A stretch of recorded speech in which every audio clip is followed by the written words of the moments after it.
Today on the show, we're going ice racing.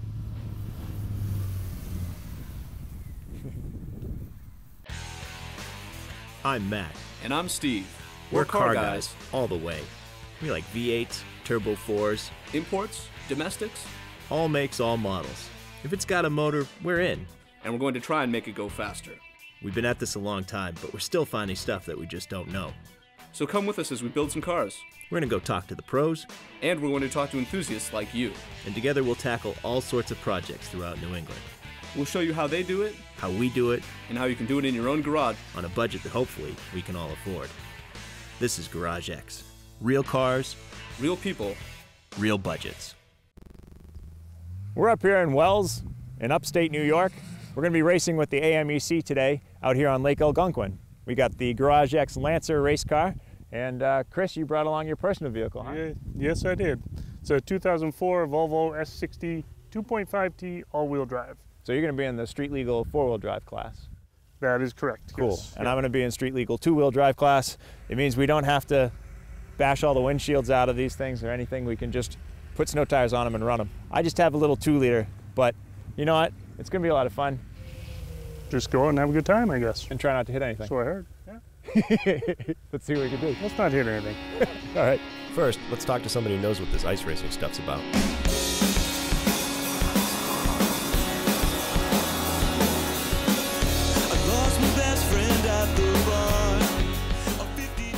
My name is Dave Burnham. I'm past president of the Adirondack Motor Enthusiast Club. The club was formed in 1954, so this is our 60th year. In about 1965, they started ice racing and have ice raced every year since then, pretty much. We are a year-round club. We have done many, many autocrosses over the years, everywhere from Albany Saratoga Speedway and just parking lot type stuff. And we've done road rallies, economy runs, hill climbs, all kinds of stuff. It's a club that goes year-round, and we try to have a lot of fun. This is Citroen Repair, and you repair. He's one of the very few people who services and repairs Citroen vehicles in this country, I would imagine. Yeah, there's like 3 of us on this side of the Mississippi and maybe another 3 on the other side. That's fantastic. I applaud you for keeping them going. They're great cars. And this is an amazing shop. You got a lot going on here. Well, thank you. It's, you know, started on my own business in '86, and I didn't really plan it, just happened. I worked at Citroen dealership in Albany for 4 years, and then he went out of business, and then it just happened. Yeah, that's right. Yeah. Well, I can't complain too much. As some of our viewers know, I drive a Yugo, so cool. I'm kind of in the same boat, you know, working with extinct vehicle lines, but I like it, so that's good. What do you have for Citroens that you're running at this point? I mean, do you have one for the street? I have one, yes. I generally, I have something that's running, but we spend most of our time keeping customers' cars running. But I have a Citroen SM, the Maserati-powered one. Oh, wow. They only made 12,900 of those, and that, you know, I use it for fun. That's the one with the hydraulic suspension at all four corners? Hydropneumatic, yeah. That was a very, very sophisticated suspension for the time, and even today, they ride great. Yes, they do. And I mean, you would know. They're very soft. If you go over railroad tracks, you know, you don't feel the railroad tracks, or speed bumps. They're beautiful at that. You don't have to slow down at all. You don't even lift. That's right. That's right. It's just, that's it. It's gone. Nice. Now, I mean, is there enough Citroen work to keep you busy, this shop busy? Yeah. It was difficult in the beginning with people were still trying to drive their cars as everyday cars, and parts were hard to get, and it was just a challenging time to be working on Citroens. But now the values are going up, the cars are worth enough that people are putting money in them, and people are finally realizing that they were pretty unique cars, and we're doing lots of restoration work. Wow, that's interesting. You run into some things that you have to fabricate yourself? Lots of stuff. Yep. We do lots of metal repair and rust repair, and you know, we do have to figure stuff out occasionally when we can't Yeah, buy there's it. the answers aren't readily out No. there. And looking around, you've got a fair amount of fabrication ability in here. Yeah, yep, You got a little milling machine in the other building? that's right. Awesome, Yep. awesome. And then, of course, metal brake and some other good stuff in here, so. We do a lot of sheet metal stuff. That's and great. Yeah, yeah, I love the rotisserie. That is a fantastic addition to any shop, something that we'll have to get someday. So tell me about your race car. What are you bringing to the race tomorrow? It's a car that I built in 1986 and have raced it every year since then. The same car. It's been cut apart and molded back together many times and changed. A true race car. Yeah, but it's based on a Citroen SM. And in the beginning it had the hydropneumatic suspension and everything, but now I've cut all that off and in an effort to save weight and have just regular springs and shocks. And it's been pretty fast car. Won the championship, the overall championship, I think 12 out of the last 20 years or 25 years or something. I can't remember. Well, that's over in your other garage, right? Yes. Yeah. Right. Well, we should go take a look at Sure. that so we can show our viewers what he's bringing to the race. So what kind of advice do you have for a newcomer to ice racing? Obviously, we've never done this before. Yep. Any tips that might help us out? Well, since you'll be in the street legal class, and the main thing in street legal is to not touch another car. Right. So just go out, have a good time, have fun, try to find where the traction is, and that will give you the most fun. The other thing to be super aware of in street legal is that the traction will go away as the race goes on, because all the street legal races are after the Menard type tires races. Those are the studded tires. Yeah, which Yeah. chew the track up, and the track looks like hamburger. And you guys go out and you go really fast for a few laps, and then you start slowing down, and then you slow down more, and then you slow down more, and then it's like almost uncontrollable slow. But not really, but you'll have So at first it's kind of like driving on gravel, and Yes. then it's like, oh, black ice. Yes, that's right. And so as long as you're aware of that, you'll have a blast. And not going too deep into a corner and sliding into a guy, or thinking you're going to go on the inside. No touching, no touching. Yeah. That was actually one of the reasons why we chose to come out and visit the A.M.E.C. is that they have a class, the street legal class, where there's no contact allowed between drivers. But what that allows you to do is it allows you to drive some really nice cars out on the ice. I mean, we're driving the GarageX Lancer. Chris is bringing his Volvo, his personal car, to this race, and we saw some like Mini Coopers. We've seen BMWs. We've seen Porsches out there. That's right. So I mean, there's some really nice metal going around the track, and the only rule is, bumping's not racing. That's right. Not in that class. In the other classes, you'll see there's a lot of wrinkles. Oh, cool. I remember seeing this car last year when I came up to watch you guys. Yeah. And this is based off of a Citroen? A Citroen SM from 1973, yep, which came with a 3-liter Maserati engine with 3 Weber 2-barrels. That's not what you're running now. No, that's right. Yeah, fuel injection? This is fuel injection. It's a simple digital fuel injection system, and I made a lot of the parts for it. And it's running a 4-speed transmission and a modified GM HEI ignition. This is a front-wheel drive car. It is, yep. Are a lot of the modifieds front-wheel drive? I'm the last one in my class that's running front-wheel drive. It has some distinct advantages and it has some distinct disadvantages. And, we have a 1.5 or mile-long left and right turn courses. Yeah, I mean, they're big courses. They're not small. We went out and watched them last year, and I was surprised because I was thinking like, a small oval course. I couldn't even see the whole course. It just like went down the lake and did some turns and came back. Yeah. It's fun. It's going to be a blast. Yeah. Now, what kind of speeds do you see with your car or this class in general? It's geared for about 120, but that's the top speed that it'll do. I don't know if we hit 90 most of the time. Okay. And the courses we've been having lately are smaller than in the past. Okay. So, we find that the racing's a little better If we have a little smaller course, there's more people to play with and Yeah, have fun with. And they put a good number of turns and twists in them too. Usually there's like a good straightaway, but then coming back, there's usually a good chicane section where you're doing a lot of lefts and rights. That's right. And the racing gets real tight. All kinds of stuff. We'll have hairpins and high-speed sweepers. Oh, wow. The wing's not on the car at the moment, but we use the wings to help us turn. No. And the little nose wing is for downforce, but my big overhead wing is for turning. So you've got a wing over the front axle, and then you put another one over the driver? Nope, just over the front axle because my car's front-wheel drive. Okay, all right, that was what I was going to ask you. Yep. Where tomorrow you'll see all the sprint cars that have their wing right over Right there. out back. Yeah, that makes sense. That makes sense. I imagine with as much ice as you guys are kicking up, it gets hard to see. Very hard to see. Tomorrow will actually be good. It's completely weather dependent or temperature dependent. If it's above like I've seen like about 24, 25 degrees, you can see pretty well. Yeah. Below that, the ice chips that the tires make is just terrible. And sometimes, you know, driving 80 miles an hour into a whiteout is challenging, scary.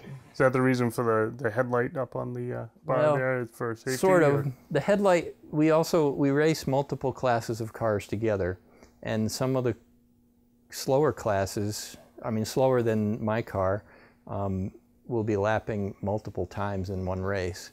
And we have a headlight on all of the top class cars so they can see us coming. We don't necessarily want them to get out of the way. We just don't want them to move fast, because if we're coming 40 miles an hour faster, just don't move in front of us. We'll get around you. Even if they're racing side by side with another guy, you don't have to get out of our way. We'll get around. Just know we're coming up from behind. Yeah. And that's some of the funnest racing when I'm battling with another guy, and then we're coming up on 2 or 3 lap cars, and we like thread the needle, go through them like that, and then we're gone, and they're in a whiteout, and they can't see what's going on. The slow cars that he's threading through, that's going to be us. That's fantastic. Wow, what a car. Well, this thing is amazing. I can't wait to see it run tomorrow. Yeah. I hope. I've had a couple of transmission problems this year so far. I'm hoping it holds up. The engine's running well. Hopefully we'll get through the day and I won't have to spend any late nights this week. Well, good luck to you. Oh, thanks you. for taking the time to meet up with us, and we'll see you out on the ice tomorrow. Yeah, can't wait. Great. You got a Citroen? Do you want to? Well, for more information, go to daveburnhamcitroen.com.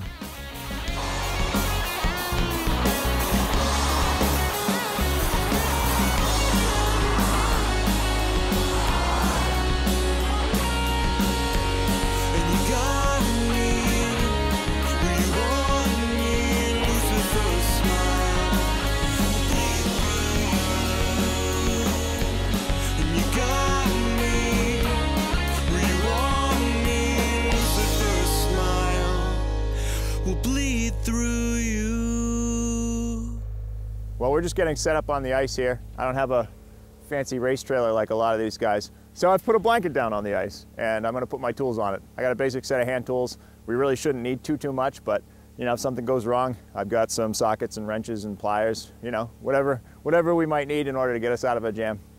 Yeah, we're just gonna claim some space, get set up, and we'll go racing.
Found the rims on Craigslist. I found the tires on Craigslist. It got us up for like 200 bucks. We had ice tires. So. Yeah, just test the waters because, you know, it makes a big difference. That's, I mean, we have a Bridgestone sponsor for the unstudded, but also they work well.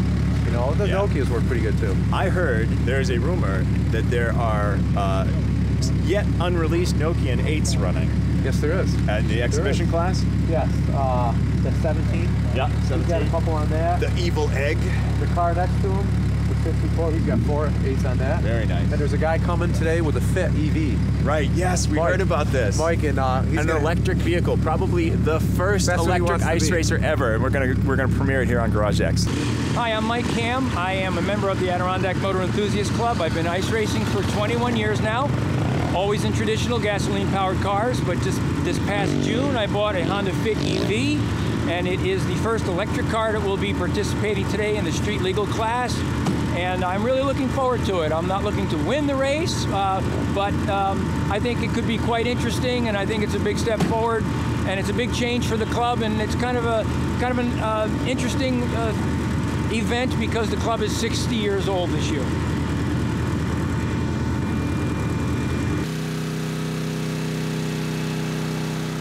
An electric car is going to be out racing with you guys, sitting right over there, the blue one. Please don't hit that car. As Eric said, 3/4 mile, real basic sweeping, wishbone kind of track, you know, similar to what we've been doing the last couple of years, so you'll like it. Should be nice and fast and quick, long straightaway, easy passing, you know.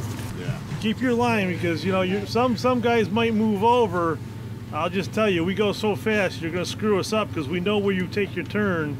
If you move over, you're going to screw up the other guy because we're, you know, just keep your line, and it's our fault if we hit you. Sorry.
So the first thing happens, I go into the first corner and my rearview mirror falls off. So I'm like, well, that's kind of inconvenient. Now I can't see anybody coming up behind me, so I'm just using my mirrors and like checking my 6 here to make sure I don't crash into somebody as I'm floundering through these corners. It was good. It went pretty well, but you know, the last lap, the last corner got a little bit slippery. I ended up in a snowbank. It's all right, no damage looks like, and you know, we're having fun. So I guess that's what it's all about. That's okay, you get points for how many people pass you in this, right? If we do, then we're on top. We're here with Tim Stevens from CNET. Tim, how long have you been an A.M.E.C. member for? I've been a member for I think about 6 years now. I was doing some rally crosses in the Albany area, which is like a time trial type thing, and everybody out there said you got to come ice racing because you get a lot more seat time, you get a lot more bang for your buck, and here I am, and I've been addicted. That's one of the things that's great about this series is just how inexpensive it is to get out on the ice. I mean, you're going to get like an hour's worth of seat time today, right? Yeah, we'll do 3 20-minute heats plus a warm-up as well, so you'll get plenty of time out there on the ice, and it's wheel-to-wheel too, which makes it a little bit more exciting. This is going to be great. Now, you're in the street legal class? Yeah, I'm running street legal. Today I'm running on the studded tires. I go back back and forth between studded and unstudded, but yeah, today I'll be in street legal, the four-wheel drive in a 2002 Subaru WRX, which is totally stock. Awesome, awesome. Well, we look forward to racing with you today. Sounds good. Would you like to tell our viewers about your website? Sure, you can check out cnet.com for the latest and greatest consumer technology news and automotive stuff too.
I'm Eric Roscoe, president of A.M.E.C, the Adirondack Motor Enthusiast Club.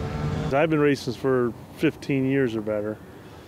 And I mean, the guys are all here to have fun. They help each other. I bring my welder, because look at my car, man, it needs a welder to stay together. Yeah. But there was one week, I think I even welded 3 parts in all my competitors just to stay racing. But you can't go anywhere and get an hour worth of track time at full speed, where I'm guessing this track here, we were probably hitting close to 80, 90 or better down the straightaway once it's smoothed out and stuff. Well, we're going into the last race here. I'm going to try to catch Chris. That's my goal for this race. And it seems like the easier I go, and I don't mean going slow, but the easier I take the corners going into him, the faster I can get out the other side, and I start to gain a little ground on him. Almost got him last time, and then I wiped out. Oh well, we'll see what happens. Let's get the car back in one piece.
Okay. No, I was trying to find the point in the track where the car would slide gently, but I could still make forward progress, because it seemed like there became these like really slick spots after the car had polished it down, where all you were doing was just sliding straight, like sideways off the track, and all I could do at that point was like yank the e-brake and try to cut and just stay on the gas. It's fun. You got to try this. Everybody needs to try it.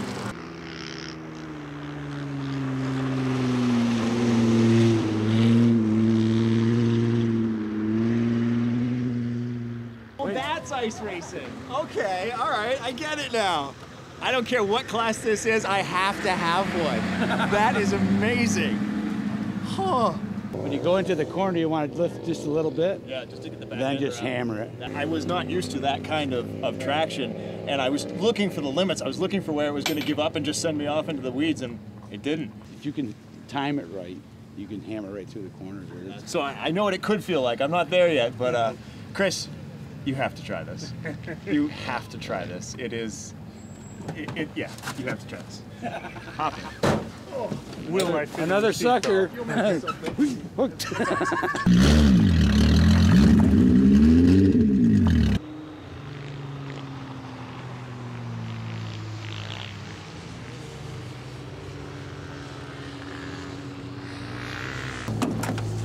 And? Hey!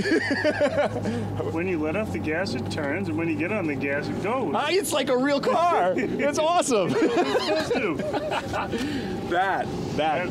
Yeah. That's cool. We need to do a Menard car. I would definitely enjoy doing this again. All right. Well, that was a full day of racing. What'd you think? I had a good time. Yeah. Definitely a learning experience. Yeah, I think we need to learn how to get one of those Menard cars for ourselves. Makes it a lot more fun when you got studs in the tires. Notice that. That was cool. You don't get an opportunity to slide a car around like that very often without getting in trouble. That's true. So. But hey, even if you want to do it with your home car, your daily driver, you can come and try it. So all you need is a set of snow tires and a helmet. And a fire extinguisher. And a fire extinguisher, that's right. Yeah. That's right. All right, so now that we've tried it, for the next race that we come back to, what do you think we need to do? Well, of course, ideally, it would be nice to find a vehicle that we could throw some of the Menard tires on and get in that. That might be good. That might be good. I'd like to find some better snow tires for my car. At very worst, yes, better snow tires. There are certain snow tires that work better than others, and mine didn't work as well as some of the others. And I think you may have had the same problem. I did. They're fine for the street, but when you're on glare ice, they're no match for that kind of course. That was awesome getting out here. Thank you to A.M.E.C for letting us come out and crash all over their race course. There's a lot of good people that are involved in this ice racing, and definitely makes it worth coming back just that alone. Yeah, the club was super friendly. And if you haven't tried it, you got to get out here and try it. This is real racing. For more information about the A.M.E.C, visit facerace.com.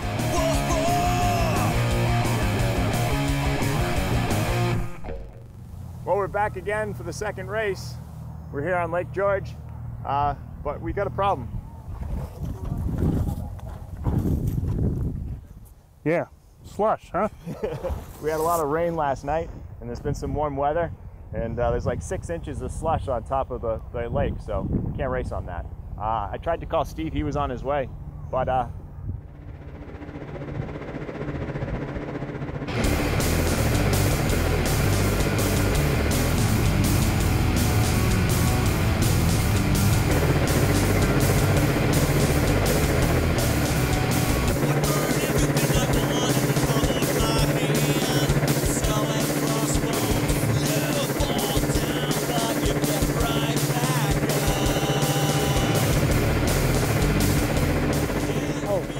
knows how to make an appearance. I forgot my iPod.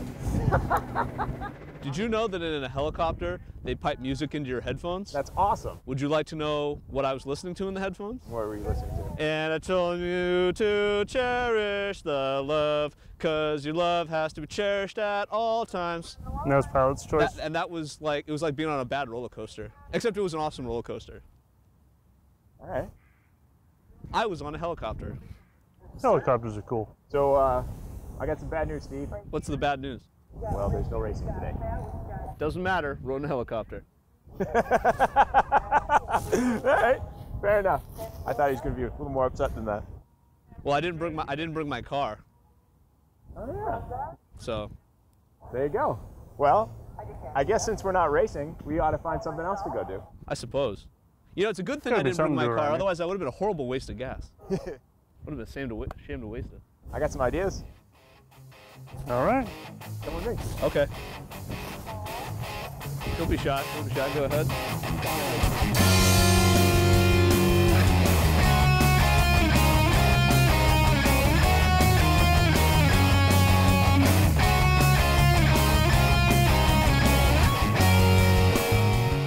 Welcome to the Saratoga Automobile Museum. My name is Seth Warden. I'm the Director of Education here. We are located in the Saratoga Springs State Park, upstate New York, a park that was developed in the early 1930s. Mineral baths, spring water. We actually took over the old bottling plant, which actually bottled 3 of the main springs that fed through this park. We have since turned it into a beautiful automobile museum. Very nice setting for our cars. Current exhibits, we've got Remade in America on our first floor, which changes every 6 months.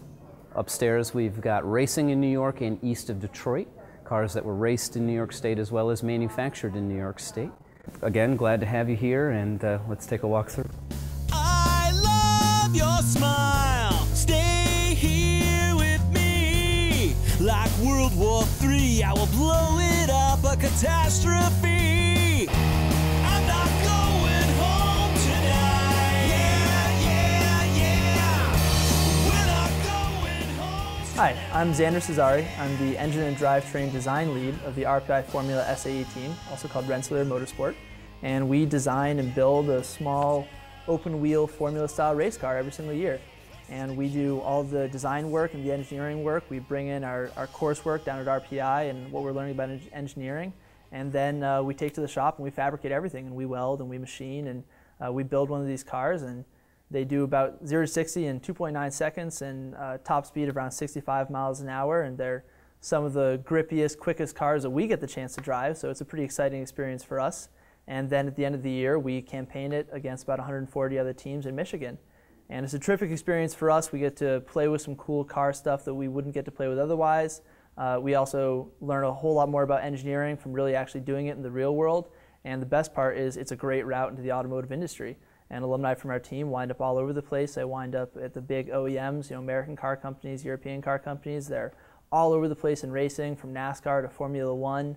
They're developing cool aftermarket components, and it's a really terrific direct route from just being a car guy, being a high school student who's into cars, to going and getting an engineering degree and really being able to do anything in the automotive world. And for a motorhead like you or me, that's a pretty critical thing. It's a very tight fit. I've got very little room for my feet in here, but just enough. And I can't see the pedals from where I'm sitting, but I can feel them with my feet. Shifter's up here on the side. Yeah, this thing must howl. Yeah, it's a really different driving experience too. The gas pedal is so responsive that it really feels incredibly different from driving, even a high-performance car.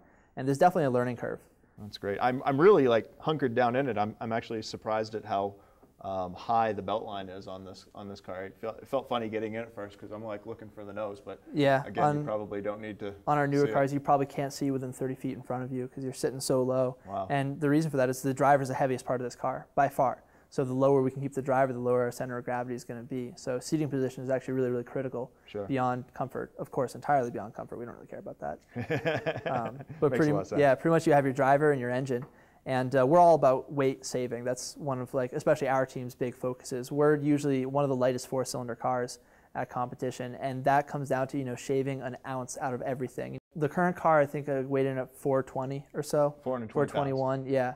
Wow. That's everything but driver, fully load, fluids, all that. So it's a wet curb. That's less than the motorcycle that you. Yeah, the motorcycle around 430, and we got below that probably around this car. So, like I was saying in the presentation, it's all about that optimization to a very, very high level.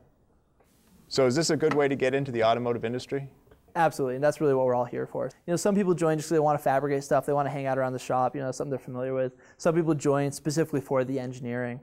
So that's really what draws people to the team, and then you pretty much stay for love of a race car. So is this a good way to meet girls? Horrible way to meet girls. To learn more about Rensselaer Motorsport, go to formularpi.org.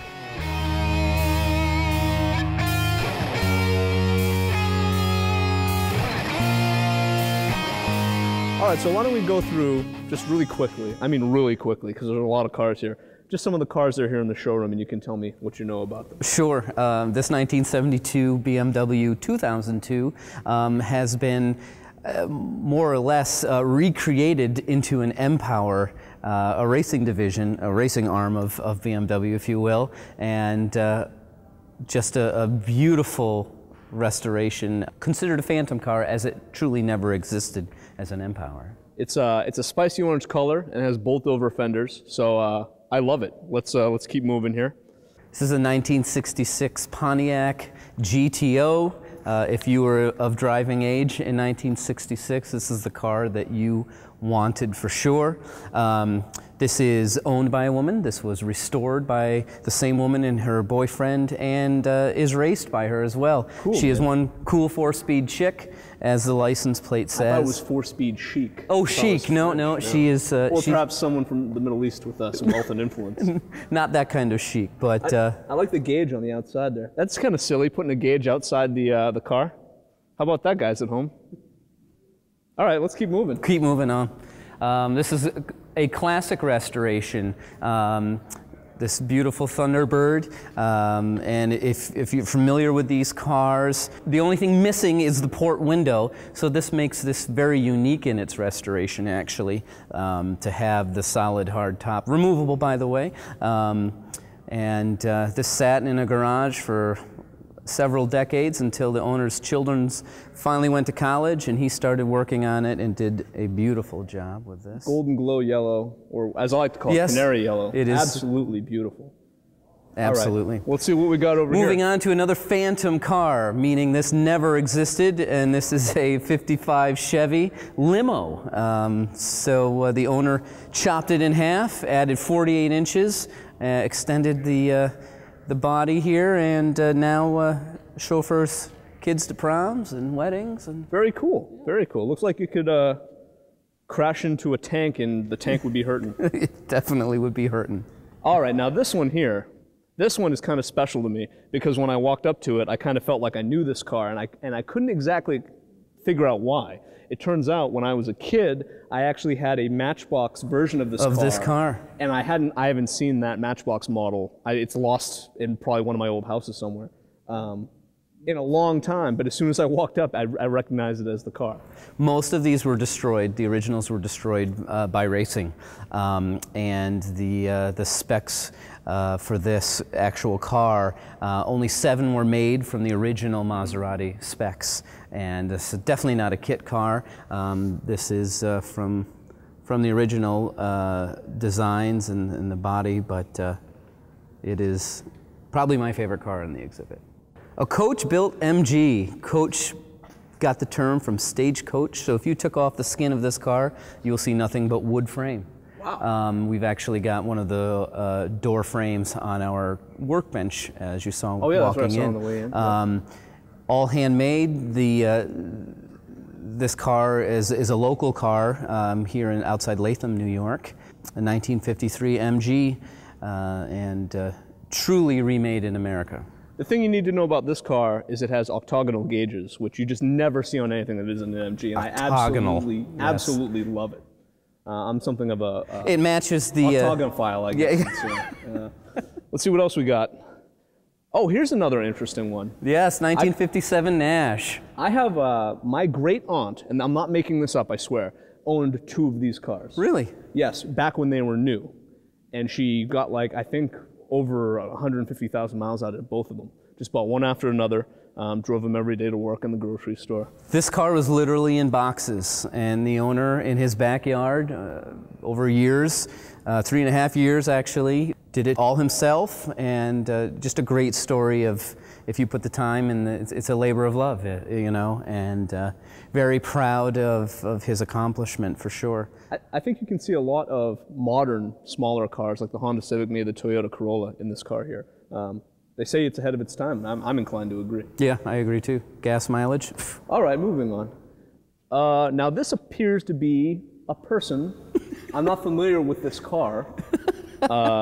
It's Bob. Bob is one of our volunteers at the museum, and clearly we could not operate without our excellent volunteer base. We have men and women who are car enthusiasts and just very knowledgeable people. We're blessed to have Bob and all of our volunteers. I knew I was going to be on TV, so I came back from Florida for the day. Oh, no. Back to Florida for the day. Well, thanks for the help, Bob. Hey, what do they pay you here? The cookies that are in the break room. Hey, that's not too bad.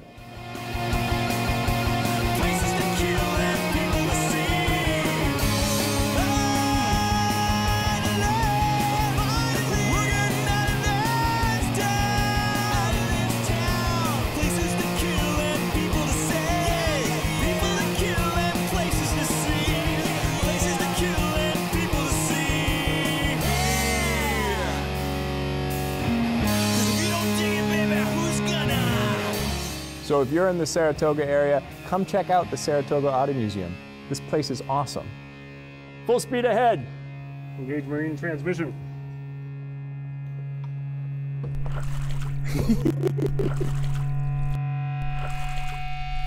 Hey, we had a great time with the A.M.E.C. and Saratoga Auto Museum.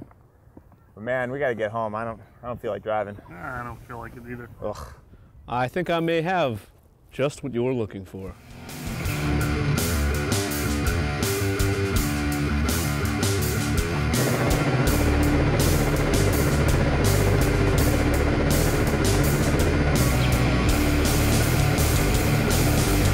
Which way to GarageX?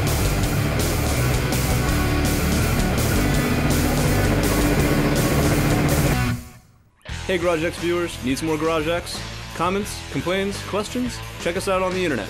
Send us an email, check out our Facebook, and definitely check out our YouTube for outtakes and other goodies. In the throat of these four rooms, brightened iron and withered fumes, far below these sinful means, gold has flown through loosened streams.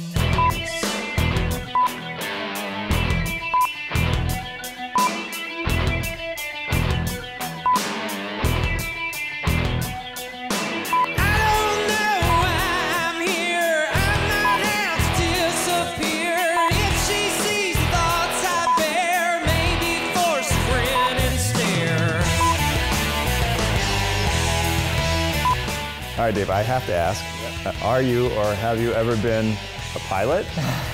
I have not. But I have to ask. Yeah, but my grandfather was. And I don't know if this should be on camera or not, but he was a big guy and he liked to drink a lot. Say no more.